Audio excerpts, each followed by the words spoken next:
everyone, welcome back to the show. Today we're here with Mr. Anthony Williams, and we will be discussing one of the most controversial topics in today's news. Hey guys. Mr. Williams, welcome to the show. Thanks for having me. Alright, please tell the audience and what's the controversy? What's going on? Well, basically elections, as everybody knows, are coming up in 2 months, and honestly I feel like I should have my right to vote because I went to go register. You know how they have the campaigns for everybody to go register. I went to register and they're telling me, they're basically denying me access to vote. So I'm ineligible to register, all due to a past conviction. And I feel like I've completed everything. I've completed my probation. I've got a successful job. I'm doing motivational speeches for kids. And still, I'm denied the access to vote, and I just don't understand why. Well, I commend you for your community involvement. Thank you. But I'm just wondering, I'm sure everybody wants to know, what were your charges? What did you get? Well, unfortunately, I was involved in drug trafficking, and I've done a 2-year sentence, but now I'm complete. I feel like I've changed. I haven't done anything along the same lines of drugs or any kind of crime, and I feel like I'm a different and changed man. I feel like I'm amongst every other kind of citizen that's in America who has the right to vote. I still pay tax, and I've regained all of my other rights, so why not the right to vote? Hello everyone, welcome back. Right now we are going to bring in an expert on voting rights, Mr. Jermaine Haughton. So you've been in the audience, you've heard Mr. Williams' case. So what's the main issue here? Well, the main issue that we have at hand is that the government does not currently care for the views of and concerns of ex-convicts. When a person does a bad act, they are designated a certain punishment, and that's just the way the legal system works. But the problem comes in when this punishment is served, but the individual is still left without a voice in his or her country, where they live. Alright, so we're all wondering, what exactly is a felony? What are we dealing with? Well, a felony is the most serious category of criminal offense in the United States. It is defined by the Duhame Legal Dictionary as a serious crime that is punishable by a year or up to capital punishment.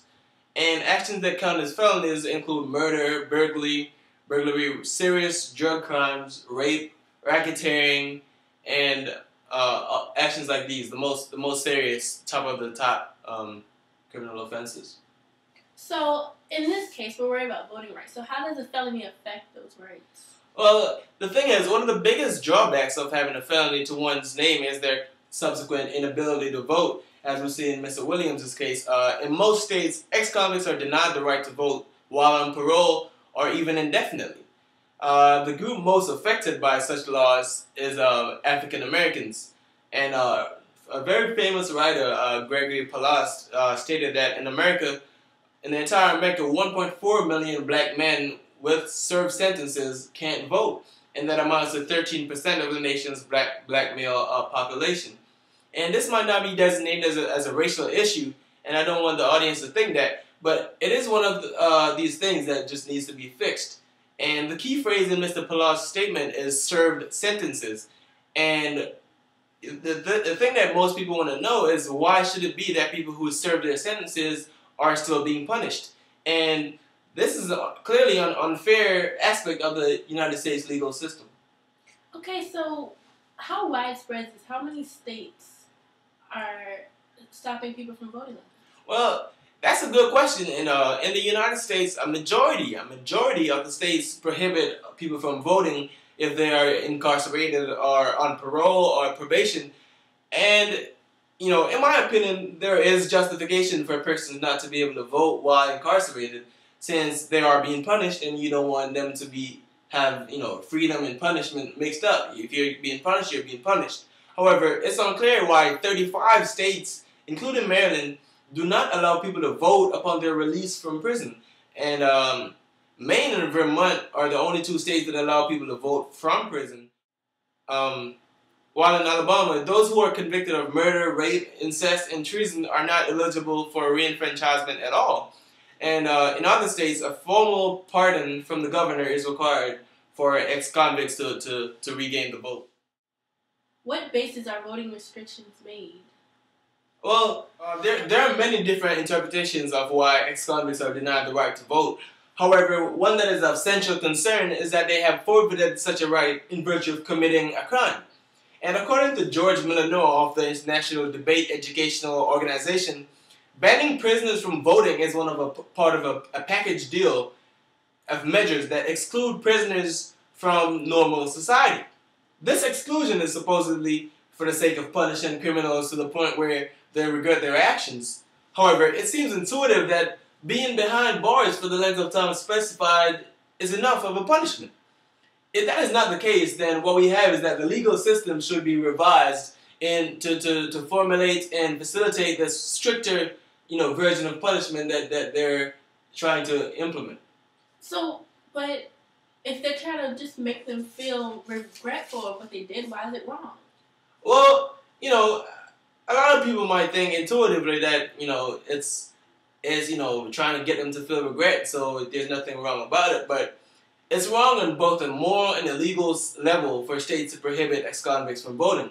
Morally, preventing these people from participating in the selection of their government is denying that they have the dignity of a free human being. When one has served a sentence, it should follow that freedom is regained. And a lot of people will agree with that. Legally, the 14th Amendment of the Constitution clearly states that the right of citizens to the United States to vote shall not be denied or abridged by the United States or by any state on account of race, color, or previous condition of servitude.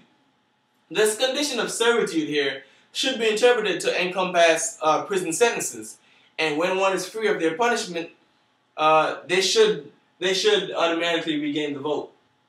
All right, so how many people is this affecting in this country? Well, millions of otherwise eligible voters are denied the vote every election because of previous felony charges. In fact, an estimated 3.9 million people were prohibited to vote on this basis of criminal convictions in 2008. In addition, 2.8 million of these people had already completed their sentences. Most of them have rehabilitated back in the society, given back motivational speeches and stuff like that. And this amounts to 2.8 million valid citizens' voices unheard in every election. And this is supposedly a democratic nation. How do these restrictions affect the voting process overall?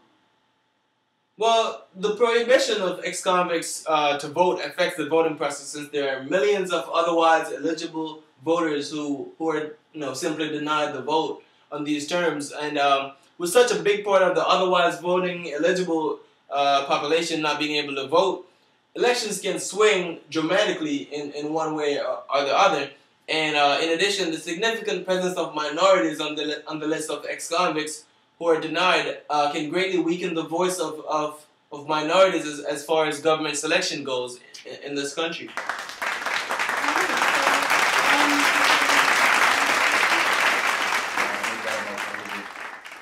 Today, Mr. Williams and Mr. Haughton. Thanks for having me. No problem. We enjoyed you. Please come back anytime. And that's our show. Well, we've had quite a show today, and we will see you next time.